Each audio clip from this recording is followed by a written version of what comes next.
Yeah, a big hello to all the viewers. Welcome again to the DLife.in channel. So I'm Shashikant Iyengar, your host today. I'm a low carb nutrition coach on the DLife panel, and also I freelance as a low carb nutritionist. And I'm also India's first SMHP accredited low carb coach in India, and the only one in India with more than 12 certifications on low carb subject. So for those who are watching this program, this is not a medical or nutrition advice. People are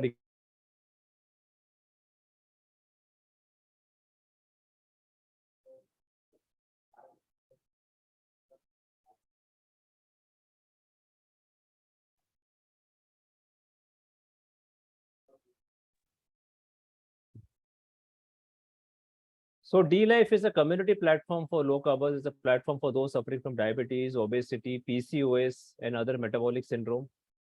DLife has over 250 success stories, and they also have more than 1,000 Indian low carb dishes. And DLife, couple of years back, they have also started diploma in low carb nutrition for those aspiring to start their own low carb, keto, carnivore coaching practices. And more information can be actually found in DLife.in website. Now, this diploma of late has taken, it has become very, very popular. And then we find now a lot of mainstream dietitians, mainstream doctors are also joining so that they can learn more and more about how to apply this scientific principle to get rid of the diseases at the root level. So DLife Foundation was DLife India was founded by Mr. Anup Singh, who is an engineer from IIT Roorkee. So today we have with us our guest is Pramila Mundra. So she'll be discussing a case study, very, very interesting case study. So background about Pramila is, so she has a master's degree in good science and nutrition. And she has also worked in Novartis Nutrition for a couple of years in the field of supplements, and thereafter in PVR Hospital as a dietitian. And she joined DLife diploma course sometime back, and she has successfully finished it. And she's also practicing in Bangalore and also conducts what's called as a healthy cooking workshop. So you can always find Pramila always sharing some good dishes, healthy, nutrient-rich dishes, especially in Instagram and as well as even in Twitter, plus all the other social media. So Pramila, welcome again. Thank you, Shashiji. So today you're going to share with us a very interesting case study. So do tell us about it. What exactly was it? Is it a case of diabetes, or is it a case of obesity? Is it some other disease? Yeah, sure. First of all, welcome to everyone here, and a big thank you to DLife, Shashi and Anupji, to have me here to share whatever learnings I have had through my client cases. Thank you for inviting me over to this platform. Now, coming over to the case, I got this case towards the end of 2021. That was around November, when we were almost going through the second wave of COVID. So he's a 54-year-old male. I would just keep his identity private. He is heading one of the global MNC companies in Bangalore. So his main challenge was he had a lot of travel heading the company globally, with offices in US and Bangalore. So a lot of work travel, and being in a very pivotal high post, his work pressure was through the roof. So these two were challenges for him. So when he approached me in almost, I think, October 2020, he seemed to be very frustrated, very low. And he just called up saying that he was starting the diabetic medication almost 2 months back. He was overweight, almost 96 kilos. He had sleep issues. He was taking high BP medication. And his working hours were pretty odd because of the US Bangalore time zones. His sleep was also quite disturbed. So he was trying to do on his own, making some healthy changes, which he felt was correct. But he said that whatever he tried to do, he could not get his weight down. And another issue which he was suffering was a lot of skin rashes. So he was a very very fair guy. When he came to see me for the first time, his hands, his face was all patched with red rashes all over his body. And he has visited almost 4 to 5 dermatologists, very reputed dermatologists in the last 5-6 months, he said. He tried every other cream, medication to treat his skin rashes. But they would have some temporary effect and it would just come back. So that was again a major factor which he was very worried about and frustrated. So this is how he came to me. So yeah, as a way of or an approach to the work, first I usually make them fill a questionnaire. So where I get the history of what he usually eats and what are his lifestyle habits apart from food. And it wasn't very surprising for me to see that he was almost having he was eating food 6 times a day. So apart from the 3 big meals we eat, he used to have a mid-morning meal and also an evening snack around 6 o'clock, which was usually all foods like, fried items or samosa or burger or some sort of items which are usually available near the offices. So it wasn't surprising at all why he's suffering with so many issues. And there was a lot of coffee also in his daily routine. He loved coffee. Secondly, to cope up with the stress levels, he needed coffee. And also because I saw that he was on a sleep medication, his sleep was disturbed. So obviously when the sleep is disturbed, you don't feel so good when you have work pressure. And to cope up, caffeine was one of his mechanisms to cope up with the sleep deprivation. And of course, when he was sleep deprived, most of his meals showed that they were carb rich or high carb meals. So yeah, when he starts his day with a high carb meal like idlis or poha and suji, which to him actually looked healthy, right? I think most of the Indian people, when we start the breakfast like poha, upma, a couple of idlis, we don't really see it as something unhealthy, right? Unless, of course, it is mixed up with something else. So he was unable to identify what was going wrong with him. So first I started educating him on the couple of things, how a carb-rich meal to start with can actually, put you into a vicious cycle of highs and lows of sugar levels. And then there is a craving every few hours to eat again.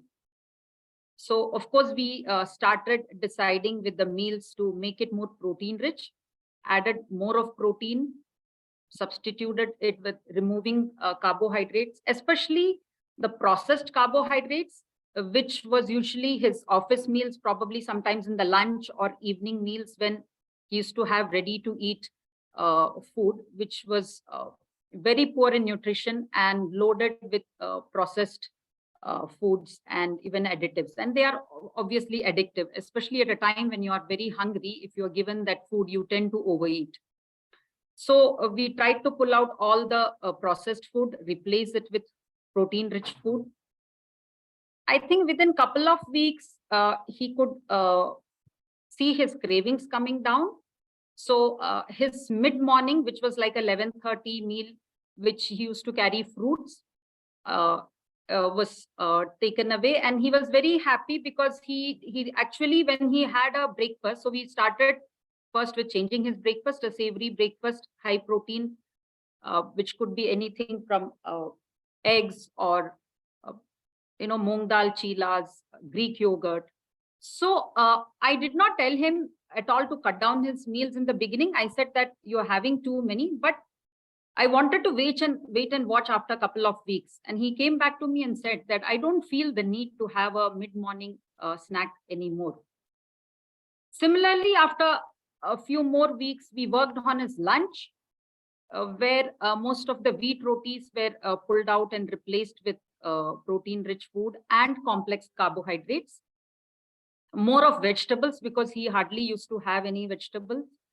And Also, the usual fear that more of fats, healthy fats, will contribute to cholesterol or heart diseases. So I saw that most of his meals used to say कि बहुत कम oil use कर रहे हैं, 1 teaspoon oil use कर रहे हैं, घी बिल्कुल नहीं use कर रहे हैं, बिना घी का रोटी खा रहे हैं. So when I told him that no, you need to start using ghee and butter, but remove all the other processed oils, he was a bit surprised. So again, we had to educate him. Couple of videos, because that was very difficult for him to get it with so many years of hearing, which is ingrained in you, that ghee or any kind of healthy fats, if you increase, it will directly impact your chances or risk of cardiovascular diseases. He was not very convinced, though highly educated.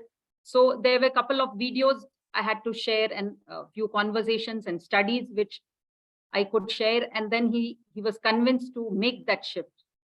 So that took a bit of time, but slowly he made that shift. And we were very clear that once the fats are increased, it is very important to keep the carbs down, because you can't increase your fat and also not decrease your carbohydrates. So that had to be really reminded a couple of times, so that he could start seeing changes in his weight. So initially 1 month, we just focused on changing the meals, making sure the cravings are getting down. And I think by the end of 4 to 5 weeks, he was quite comfortable with just having 3 good meals.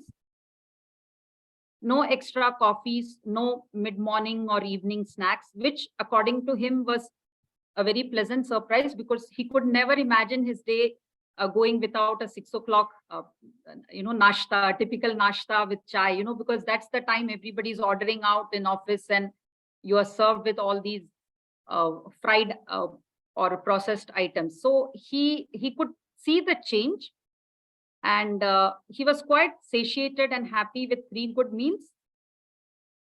And he could feel himself a little more lighter. Though there wasn't a big change in the weight in the first 1 month, but he was motivated to continue because of the positive feeling he got. He was feeling a bit lighter. He was not having as many cravings, and he continued a couple of months similarly. But the challenge came when he had to travel. So when he traveled to US, he initially wasn't prepared. He didn't even inform me that he was traveling. He had a very sudden travel plan. And there was a time when he was off track and he was not in touch. So after a couple of reminders, I got him to respond, and he was like, I'm still trying to follow low carb, and sab theek chal raha hai. And then after like 10 days, he responded that, I'm trying to eat protein-rich meals. So when I insisted that, I need to know, you need to do the food logging regularly.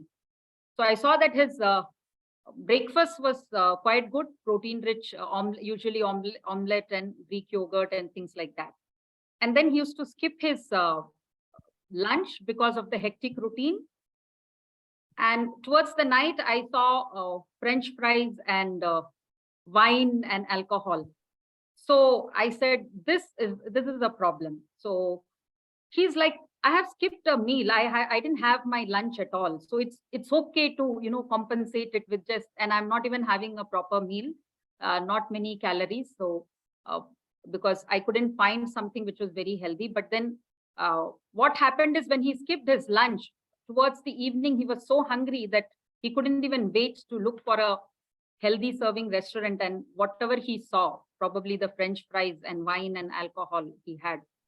So that is where I had to educate him. Just because you're skipping one meal doesn't mean that you can choose high calorie or nutrient poor foods. Sometimes people have this feeling that we have skipped a meal, so it's okay to have alcohol or French fries. I said, see, calorie wise, it may not make a huge difference, but here we are talking about nutrition. If you look at French fries or alcohol, there is hardly any nutrition in it. First point. Secondly, when you suddenly deviate from the low carb and go into these kind of meals, again, your metabolic switch is happening from a fat burning to, glucose burning mode. So I had to again explain to him that it's not just about deviating 1 or 2 meals, but it's about the kind of nutrition you are putting into your body. And then it will also have an effect on your glucose levels, which will make you crave again for the next meal. So slowly he was brought on track and he understood the importance of, not just skipping the meal and binging in the next meal. Rather than that, to avoid skipping a meal whenever he is hungry. Of course, it was very clear that he needs to eat only when he is hungry. But it's important that he chooses the right food. Just skipping a meal is not an excuse to later on binge and say that it will, it will compensate overall. So that was one major challenge we faced. And secondly, he came back and then again, it was going good. He started getting weight loss because his sleep became more regular. And for his stress levels, I had put him on a calming supplement, which really worked well for him. He was having more clarity, and he said the kind of calm he felt, because he has also started regular walks and a couple of Surya Namaskars to start with. I'd been pushing him for strength training, but for the first 4-5 weeks, he was not ready for it. But then after a loss of almost like 4-5 kilos, I pushed him very aggressively that you will really thank me later if you start the strength training. And he was motivated to get started. So I think this workout also helped him because of the endorphins, that he was feeling much more healthier, much more calmer to deal with his work, which further motivated him to continue. But another challenge, a major challenge which he was facing, was his family. So after 5-6 months, he came and asked me, like, how long do I have to continue this? So I said, what do you mean? He said, I've been getting good results. I said, aren't you feeling happy and better and lighter? He said, yes, almost everything has improved, right from my sleep to my weight. Even his inch loss was good, that he had to, shop for new size of trousers, and compliments from his neighbors, in the sense most of his skin rashes, which he was worried about and going to dermatologist a turn after turn. He said that without anything, my skin became so clear, and all those rashes which he was so suffering from, I think almost 5th-6th month, he said that I did not have even a small acne or pimple after that, because his water consumption also increased. But he came back saying that, how long do I need to continue? So that is where, again, I think one more education or counseling session was needed, saying that this change has to be made permanent. We cannot look at it as a temporary change where we follow it for a while, we get the results, and then we try to go back. Because that is the mistake a lot of people do in a health journey, that they achieve the weight loss. So I think for a lot of people, weight loss is a major marker. As soon as they achieve the weight loss, they feel they are healthy, and then they want to go back to the earlier eating habits, which gives them more pleasure. Sorry to say, but as long as we are able to get out of the addiction, it is very, very easy to follow this lifestyle. So that was, so then I had called his wife, also his younger brother. The family used to stay together. So we had a conversation on why this is important and how many benefits it has, especially a person who has already reaped the benefits. So it had to be, clearly understood that if you go back to your earlier habits, obviously, logically, you will get back the same problems. Because initially you came with a problem, because that is the problems happened due to a certain lifestyle and food habit. And now if you say that after a couple of months you want to go back, then slowly and steadily all those issues are going to come back. So they were convinced, and slowly they started making low carb as a part of their lifestyle. In fact, his wife also joined, seeing his results, but it's just that they were finding it a little hard to keep consistent with the travel. After 4-5 months now, we did a blood test again, because I said scientifically that is the best way to get a person motivated on how his internal body is being affected apart from the weight loss. That was very important. So he came in November, and then we did a blood test after 4 months on a couple of his blood markers. I would just take a minute to share the screen. Yeah. Maya?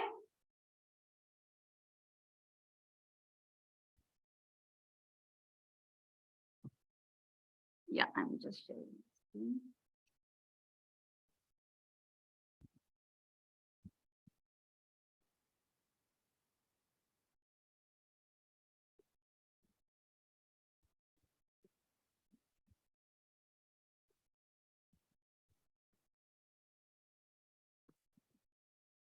Yeah. Yeah. I hope you are all able to see a Yeah, table. very clear. Okay.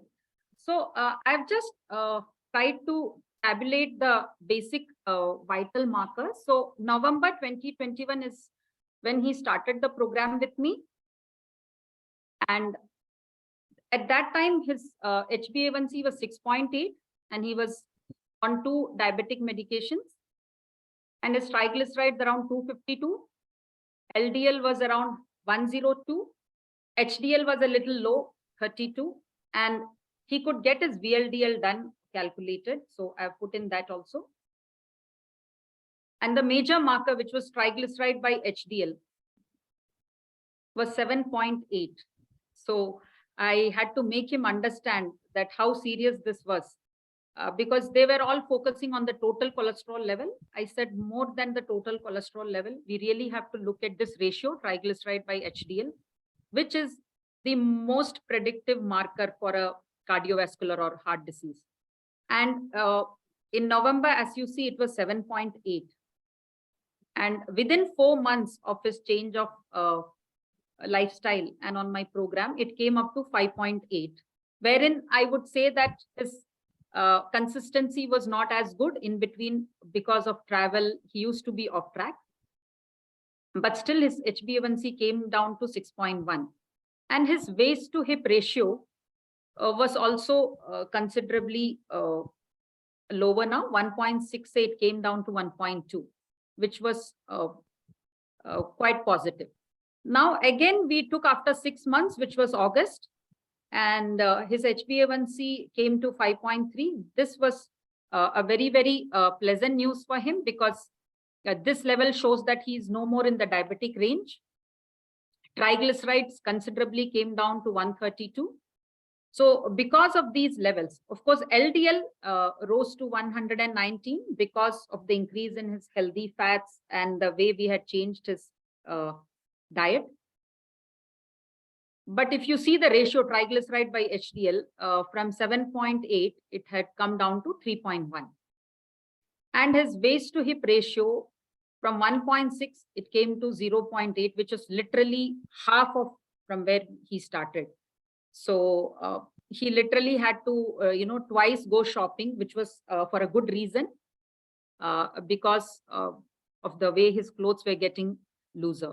So this was the kind of, blood work we could get done. And after seeing his second blood work, he was totally convinced of the power of food, or how just by changing your food habits, you can actually benefit your body without any pills. So he was off his diabetic medication. He was off his BP medication, because he was parallelly consulting the doctor. And once he showed the readings to the doctor slowly reduced his dose. And finally, by August, he was able to come out of the medications. Much better sleep. Of course, there were some calming supplements I had to use initially to get him to sleep better. But over a period of time, after 9-10 months, he could see that his strength training and his low carb lifestyle was actually helping him to get much better sleep, much lesser snoring. And of course, his wife was very happy. So obviously, if a man is getting healthier and his wife is happier, what else could he ask for? So yeah, this is So one more. very interesting, very interesting. Yeah, and I was not very sure about how his rashes will work. So I told him when he came that I'm not very sure. I don't promise that your skin problems may totally be taken care of. But I said, let's give it a try. Definitely, you will have you will definitely be able to manage your diabetes. You will be able to, come down with your BP, and you will achieve weight loss. But I said I cannot promise when it comes to skin issues, because I haven't had too many clients coming to me with those issues. But I said definitely there is a side effect of having a better skin. But he was so happy that he said in the last 20 years, I've been so upset with my skin issues, my rashes, that I'm very surprised that I have hardly had used anything, and if my face is so clean. And when he came back to me after 5-6 months, he just walked into my office without any appointment, and very, very happy. So that is an added, I think that is an added advantage. I think that is very interesting, because that means he was insulin resistant for 20 years. Correct. If he has skin problem for 20 years, he was insulin resistant for 20 years. So Pramila, is all very interesting, and all the levels have really actually collapsed, and every sign is improving. And I think that's what we say, that improving health is a journey. I mean, it is not a destination. He is not finished. His journey has just started. So someone commented that his TG upon SDL ratio is 3. Yeah, but then if you really see, it has come down from 7.5 or to 3. And I think going further down the line, he's going to, I'm sure, improve. So, yes, this ratio is only after 10 months. Yeah, this is because we tracked it very properly. And of course, after 1 year, he was off the program because he said he will be able to continue it without my support. So what I want to say is that within a span of 9-10 months, if he could achieve this level, and if he continues for another 6 months, his triglyceride by HDL ratio can easily go below 2. Nevertheless, you have collapsed all the risk with this, truly significant. Very nice. So, Pramila, you think we can take some question answer now? Yeah, sure. Because I think I just wanted to share my the plate also. Sorry, I don't know if it's can go down. Yeah.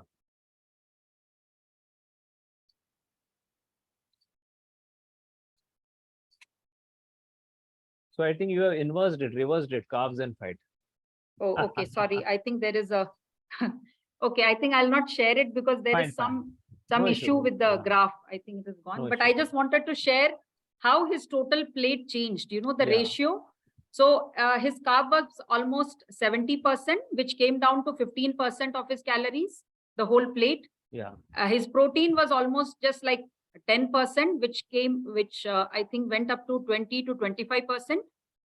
And fats, which was like 30-40%, but most of the fat which he was having before was unhealthy or the processed fat. And that came up to around 60-65%, because towards the end, he was going into the keto range of fats, which was almost 65% of his meals were fat-centric. So any questions, people can unmute and ask if they want. I think we have another 10 minutes before the next session starts. Yeah, you can stop sharing it so that this goes, or if you can keep it also. Anyone wants to ask any question? Anyone wants to ask any question from the audience? I have given the option to unmute. Hi, good afternoon, sir. Good afternoon, ma'am. Good afternoon, Harish. Good afternoon. Yeah, Harish. Yes, it was a very interesting session. Thank you so much for this wonderful knowledge and information. I just have one query that obviously since decades, long time, I have also been in industry, and I have come across this myth from doctors or dietitians earlier ki fats might be one of the leading causes for, cholesterol issues, thrombosis, plaques, no proper blood flows. So how do we see, like, as we are commenting, yes, we can increase our intake of ghee and balance it out with exercise, walk, and other things. So is that a real cause? It would lead to plaque formation, no proper blood flow process. How do we see this? See, there are Yeah. various factors involved in this. It is not just fat. Mm. Because it starts with inflammation. Something is inflaming those blood vessels. Okay. You have to find out what is inflaming those blood vessels. So what inflames those blood vessels are elevated or dysregulated blood sugar, higher insulin level. These are some of the causes of inflaming them. So once they are inflamed, then everything goes and tries to solve it. One of them among them is fat, but there are others. Fibrinogen is there, fibrin is there, macrophages. A lot of other things goes and actually tries to patch it up. So Yeah, if these I things, may add, if you really go into a couple of studies or videos, especially when Mr. Paul Mason, who has in detail covered what exactly are these plaques made of. So if you see, it's the quality of your lipid profile, the markers which matter. There's something called VLDL, very low density lipoprotein, and the triglycerides, which are the most important factors you should see, because these are the ones which finally actually contribute to your the plaque making rather than the total level of cholesterol.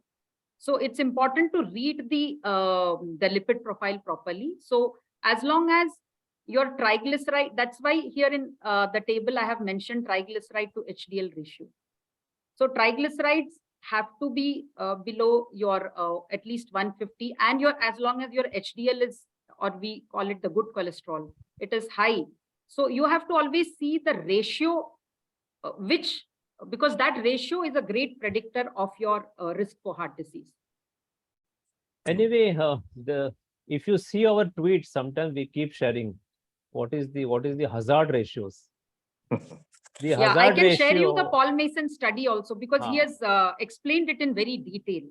the hazard ratio of dysregulated blood sugar is the highest compared to LDL. LDL is just pathetic. So these things will be debated and it will keep on going. Okay, I'll share with you in a moment. Okay, we will post it also, but I'll share with you in a moment how the hazard ratio looks like. Okay. All right. So till then, anyone wants to ask any questions? Thank I you so see much. Just a minute. in the chats, I think there is Can a you question. see this? Can you see this? Yes. Can everyone see this? See, the hazard ratio of type 2 diabetes is 10 times more, 10. Can you find LDL here? Anything below 2 is really pathetic, LDL. You will see type 2 diabetes, you will see metabolic syndrome, you will see hypertension, you will see obesity, you will see smoking. In fact, the hazard ratio of type 2 diabetes is much more than even smoking. I hope this is taken from WIP, Women's Health Initiative study. So there are a lot of such studies there where you will see that the dysregulated blood sugar is having the highest hazard ratio. And if they measure insulin resistance, then it will be even more. Let me answer Gaurav Gupta. Yeah. Gaurav, almost 12 years now. It's very easy to survive without roti and rice. 7 years here. It's all a game of mindset and how serious you get onto hitting the numbers that you're looking for. So Anup is not taking any paratha, puri, or roti. I'm not taking any idli, dosa for 7 years. And here Arun Kumar is again an example. So it's a trade-off. You want to trade off something. Very simple. In life, you need to trade off.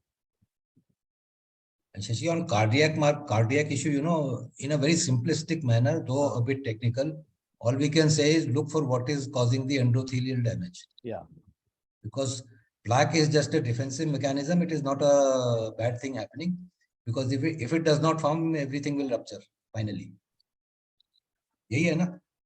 Something is causing that inflammation. You need to identify what it is and then get it down. Yeah, and I think as a trend, if we work out really well in a regular basis and we stick to a low carb, high protein meals, we can see the difference in markers. See, the blood work is showing the changes happening within the body. Arun Kumar is living with, I think, the highest cholesterol at this age. highest cholesterol, highest LDL. See, And if yeah, sorry, yeah. yeah. So if we compare Pramila's chart with the chart I have shown, just see all the risk factors are collapsed. Anything with a hazard ratio of more than 2 is collapsed in the chart of Pramila. So that's how, see, we should know what it is. There are a lot of ways to see. See, I'm not telling that this is not a risk factor or that is a risk factor, but nevertheless, all these are all accepted risk factor. Earlier, you will see out of 7 or 8, 1 may be low and everything is high. So when due to low carb, high protein, she has collapsed every factor. Maybe one has gone up slightly higher, which is okay. She has collapsed all the other factors. You will have to see that. Instead of that, our focus is only on one parameter, that is only on LDL. Whereas every other parameter has collapsed. VLDL Yes, has and we have collapsed. to see that what is the relevance of that particular reading to your overall risk factor. Secondly, LDL damage happens when your blood sugar is dysregulated. So there are various types of LDL: small, fluffy, large, small, dense, and large, fluffy. There are benign LDL, there are harmful LDL, there are oxidized LDL. So all those are collapsed when you go on a very good nutrient-dense, low carbohydrate, high protein diet. So it's a trade-off which you have to see. Either you keep focusing on one parameter and let 7 parameter get dysregulated, or you control 7 parameter, and if one slightly goes up, which is it's a trade-off which I think I will live with it, and I'm living with it. My every parameter is lower except maybe 1 or 2 parameter, which is debatable. You're scared of LDL, go for subtraction test. Yeah. And then Yes. still, if you're scared, then there are various methods. So I say that if people are scared, go ahead and take statin. I don't mind. But I am going to collapse all the other risk factors. Right. So, I think yeah. increase in the total cholesterol and LDL has always been a concern, especially in And this Indian will go population. on, and It's this very will be difficult to debatable, yeah. convince. And this is highly debatable, and we really don't want to touch on this subject, frankly, because this is a very debatable subject and people will not like us discussing on this. So I don't discuss. Instead of that, I usually discuss, yes, see that we have collapsed out of 7 or 8 factors. We have collapsed almost all except 1 or 2, which is okay, I think. Right. So that's fine. So I think we'll end because next session is also starting. So Pramila, thank you very much. And I think this is a wonderful insight, and probably this is a very unique case study where you are seeing that every factor is almost collapsed, almost everything. And it's Yes, very, very high from TG-HDL ratio of so high to from almost 8 to almost 3. Yeah, because HbA1c, sometimes I yeah. feel people, they don't even realize when they see their triglycerides and HDL, because they are not used to reading that. They only focus on the total cholesterol. I know, and And that is okay, sometimes that is how, yeah, but that is how we are. I think that is how the narrative is, but it's okay. I Yeah. think Yeah, now through these programs, we are now actually finding that, there are other relevant factors which needs to be collapsed. So Pramila, the understanding is, based on what drug industry wants you to understand. yeah, so That is what I always say. Gaurav will take this offline. Okay, you can ping us in Twitter. We will actually post those studies. There are quite a lot of studies, and almost everything has been debunked. And you can follow Dr. David Diamond, Dr. Paul Mason, see their videos. You will understand how that studies are manipulated. And see their videos, follow them in Twitter. You will get a lot of insights on how to be healthy, rather. Not to only focus on one factor and focus on that 7 or 8 other factors which can make you healthy. So Pramila, Dr. David, I think he's got familial yeah. And still he's on low carb. Fine. So thank you very much. Thanks, Pramila. Thank you very much for this wonderful session. thank you Pramila. everyone for having me over. Thank you. Take care.